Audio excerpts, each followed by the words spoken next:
Hey, what's going on? My name is Avi. Good morning to you. This is Command and Conquer Fitness. Thanks so much for joining me today. I just got done with, well, actually, it's still going, but right now I am 37 hours fasted. So I didn't eat the whole day yesterday, and the day before I stopped eating at around 7 p.m. Right now it's just after 8, so 37 hours into this bad boy. I'd like to just share my experience and also why I like to fast, how you can use it as a tool, etc. So for me, why did I even do this fast? Well, I usually do a 24 to 36 hour fast, somewhere in that range, once a month, once every 2 months, and there's a lot of different reasons for it. On a physiological level, fasting has tons of benefits. I'm not going to go through all of them, but a few just off the top of the head: reduces overall systemic inflammation, which is just good for optimizing lifespan, optimizing health in general, reducing risk of disease. It definitely optimizes insulin sensitivity, so if that's an issue for you, and even if it's not an issue for you, like let's say you're not pre-diabetic or anything like that, but you just want to optimize your health, insulin sensitivity is definitely a good thing there. And of course, I've got my little handy notes here. Autophagy. Autophagy, I might not be saying that right either. I'm not a medical doctor, but autophagy is the internal janitor of your body, and it only can get activated when you are in a fasted state. So when you've gone a long enough time without eating, autophagy will kick in. And what it is any damaged cells, damaged mitochondria, free radicals. That's the time where your body starts to clean that shit up and expel it out of the system, clear it from the system, so that you are no longer tainted, if you will. By that, tainted's a really strong word, but you know what I mean, right? Like, those are all disease risk factors. Damaged cells are the precursor to cancer, right? Like, that is ultimately how cancer eventually ends up forming, is mutations in the cells. So autophagy directly combats cancer, and again improves your not only lifespan but just your health in general in the current day.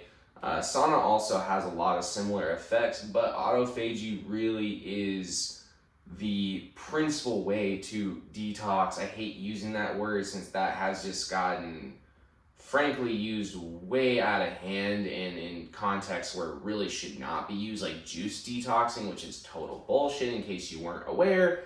We'll have a separate video on that, I suppose, in the future. But for now, all I'm going to say is autophagy is really, really essential. Our ancestors fasted regularly, obviously. Hunter-gatherers did not have an unlimited access to food like we do now. So it was a very regular part of their lives that they would go 18, 24, 36 hours without food.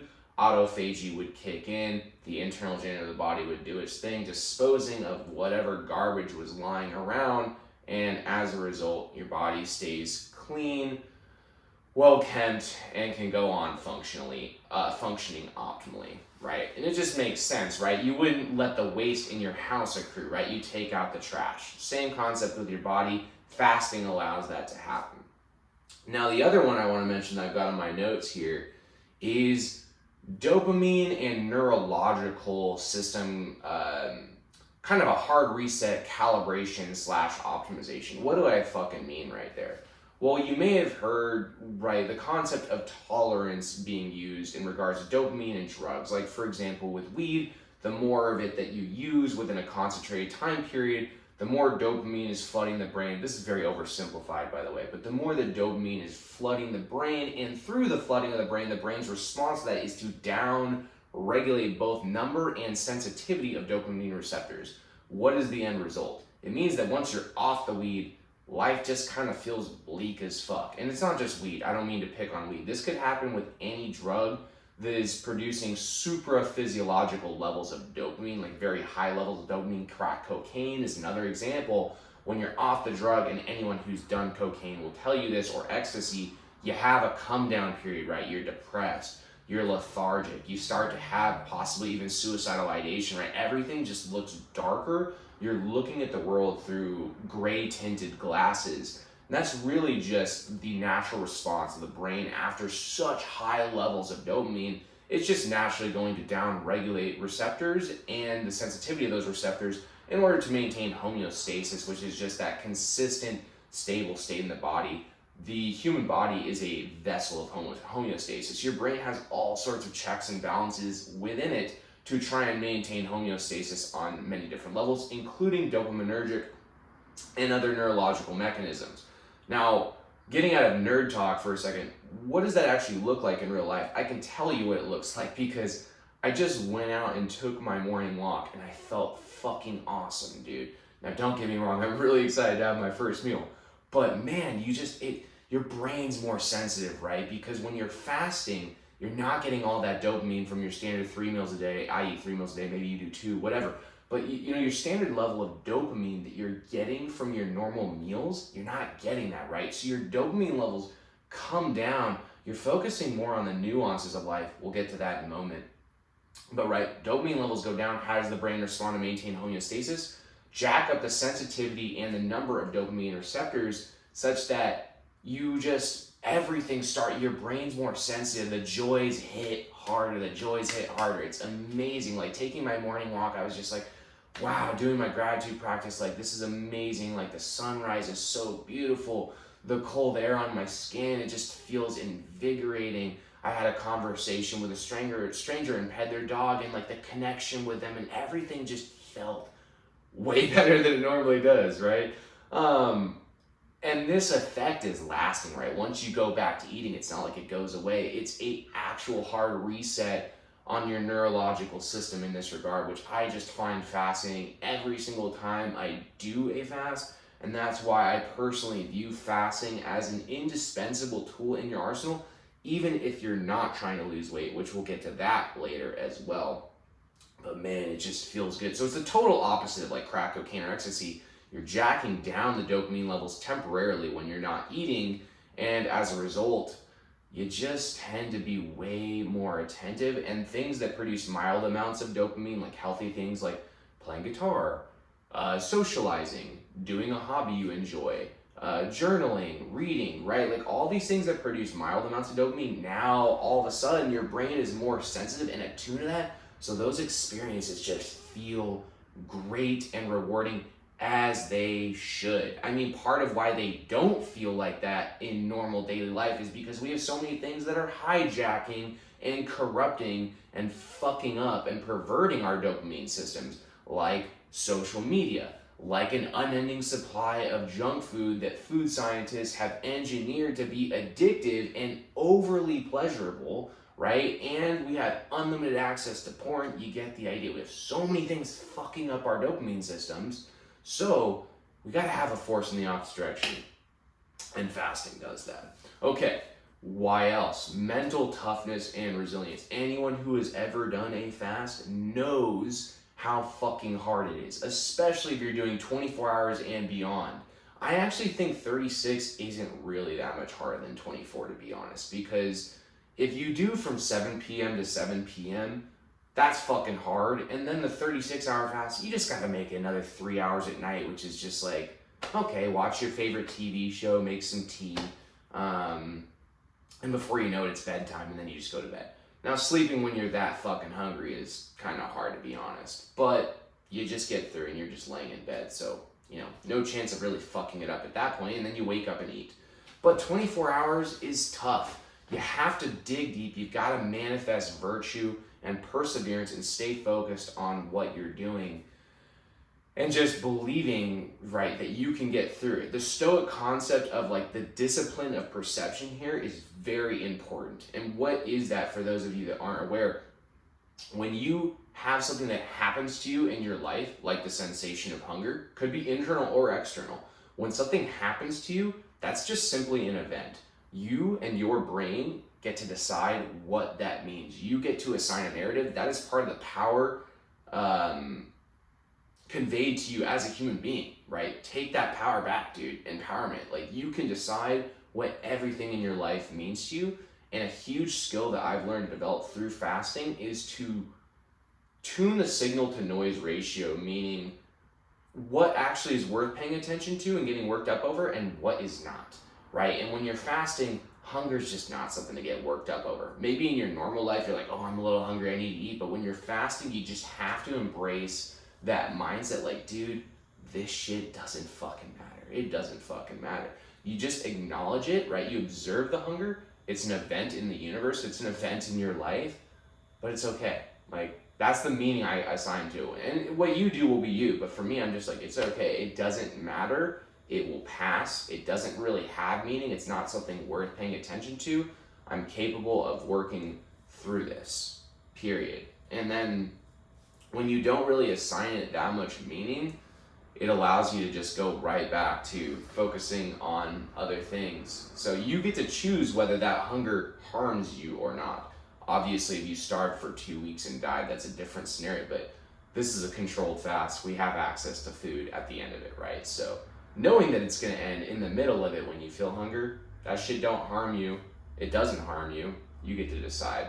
It's just an event in your life, right? So build that fucking resilience.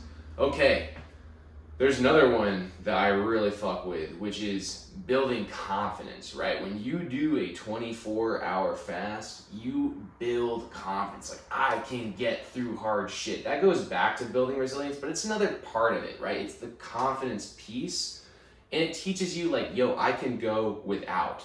I know how to create a sensation of safety in my body, even when I'm in perilous circumstances or circumstances that feel perilous, things that feel very difficult. I can get through that. And that's just such an important life skill, because even though we live in a society with food bountiful, there are going to be times where maybe you're on a really long road trip or whatever, where you just don't have access to food for whatever reason. And if you don't have that skill, that can become a really emotionally harrowing experience. Like, oh my God, like, can I get through this? I don't have food. Like, am I gonna, be too hangry? Like, you start, like, emotionally just freaking out and panicking, right? Whereas if you're a trained practitioner in fasting and you go, like, a few hours without food, yeah, it's not pleasant, but it's not a big deal.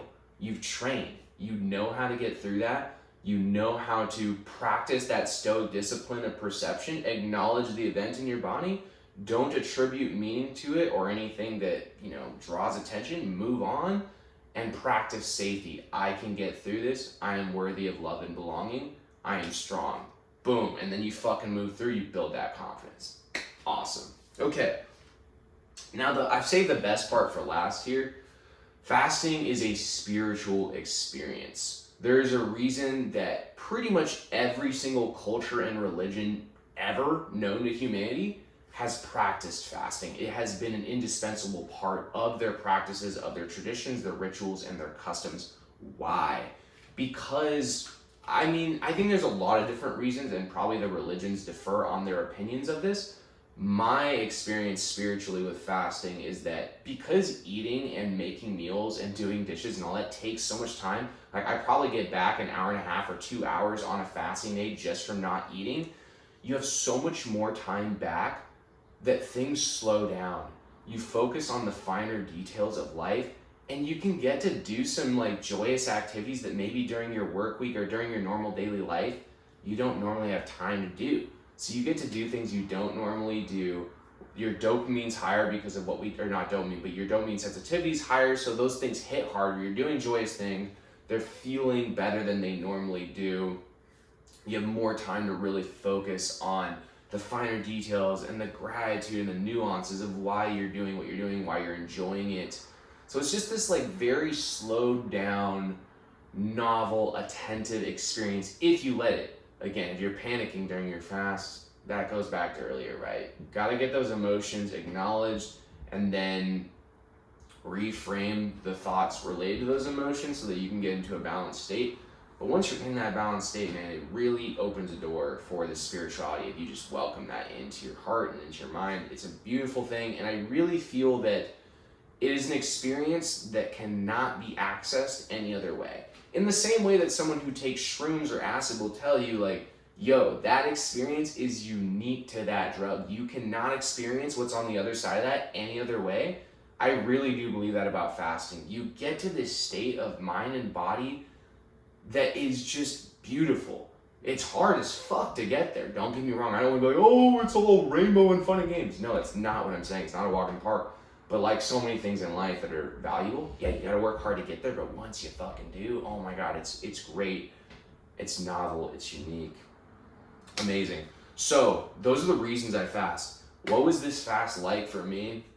Dude, it was fucking sick, not gonna lie. Like, I mean, yeah, there were some hard moments, but talking about the fun parts, or not fun, but like the meaningful parts, I was over at my parents' house. I got a really nice vocal session. I'm into heavy metal singing, if you didn't know that. And I also just was like going around their bookshelf, like poking at like random books, reading excerpts. I even saw like my parents' their honeymoon photo album, which was really meaningful to me. My dad passed away a couple of years ago, so that was just like bringing tears to my eyes, looking through these photo albums and just seeing my dad like in his 40s. I didn't even know him then, I wasn't born. So just, yeah, a lot of meaningful experiences. Got some chores done, got some meditation, some journaling, did a little bit of job hunting as well. Not that I'm looking, but a recruiter reached out to me and I was like, you know what, I'll take a look at this. So just like just a bunch of random things. Oh, and I also caught up with some friends, with my brother. It was just a wonderful experience. And I wouldn't have been able to do a lot of those things if I didn't have that time back from fasting and not making meals. So overall, pretty meaningful experience. There definitely were some hard moments, but the way I kind of get through it is with the mental tools we talked about earlier, and also I like to do a cup of coffee in the morning. That usually gets me through that first like 3 to 4 hours of toughness difficulty. And then I just slam tea the rest of the day. So I'll have like 2 or 3 cups of tea at random intervals throughout the day, just when I need it. And that's kind of it.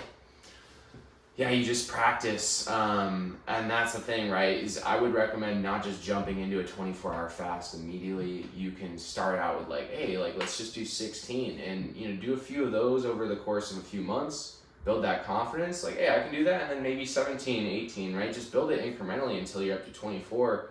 And then once you're at 24, I feel like you can kind of just go for the 36 because so many of those hours are when you're sleeping anyway. But yeah, just build it up and use it however you want. Fasting is a tool in your arsenal. And just like any tool, it's value neutral. You get to decide the values with which you want to use it for, right? Like the values you want to channel fasting for, that's your choice, and that's the beautiful thing. I will say also on a physique perspective too, it's just an incredible weight loss tool, man. I mean, like so to give you perspective, a couple of days ago, 3 days ago, I woke up at, 2 days ago, not yesterday, but the day before that, I woke up at 194. I had a binge that day. We're going to talk more about binging. Binging's kind of my fucking thing. Check out my book, The Art of Binge Eating. It's in the description. But anyway, I had a binge that day, probably an 8,000 calorie day overall. So I didn't weigh the next day, but I would assume that I was like 197, 198. Now, I don't usually do fasting after binging, nor do I recommend fasting after binging. But this binge happened so early in the day, that day, that like I just felt mentally in a good space when I woke up the next day. In fact, I didn't even decide to fast after the binge. It was only when I woke up in the morning that I was like, I'm just kind of feeling it. Like something drew me to it. I was pulled towards it.